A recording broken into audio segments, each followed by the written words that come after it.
நன்றி காட்டுறதுங்கிறது ரொம்ப அபூர்வம். நன்றி, விசுவாசம் இதெல்லாம் காட்டுறதுங்கிறது ரொம்ப அபூர்வம். ஹல்லேலூயா.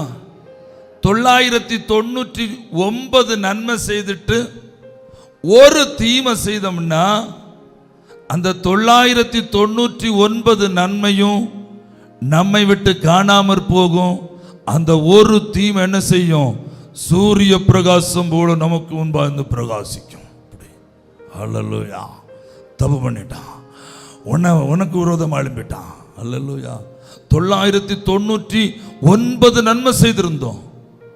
அந்த 999 நன்மையும் ஒரு ஒற்றை செகண்டில் காணாமற் போய் அந்த ஒரு தீமை மட்டும் கண்ணுக்கு முன்னே நிற்கும். இதுதான் மனுஷ சுபாவம். ஒரு காலத்தில் நமக்கு நன்மை செய்தாரே, ஒரு காலத்து நம்மோடு கூட இருந்தாங்களே, எவ்வளோ நன்மை செஞ்சாங்க. பரவாயில்ல, ஒரு தப்பு தானே பேசி தீர்த்துக்கலாம், ஒரு தவறு தானே பேசி சரி பண்ணிக்கலாம் அப்படிங்கிற மனசு நமக்கு வராது. இனி இல்லை, இனி முடிஞ்சது, இனி அவங்களோட எந்த தொடர்பும் கிடையாது. இப்படி நடக்கும்னு நினைச்சா நம்ம நன்மை செய்கிறோம், இப்படி எல்லாம் இவங்க செய்வாங்கன்னு நினைச்சா நம்ம மனுஷனுக்கு நன்மை செய்கிறோம்.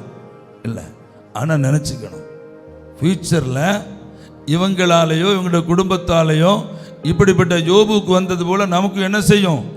வரும், தாக்குதல் வருங்கிற எண்ணம் ஒவ்வொரு கர்த்தருடைய பிள்ளைகளுடைய வாழ்க்கையில் இருக்கணும். ஆனால் கர்த்தர் நம்ம என்ன செய்ய மாட்டார்?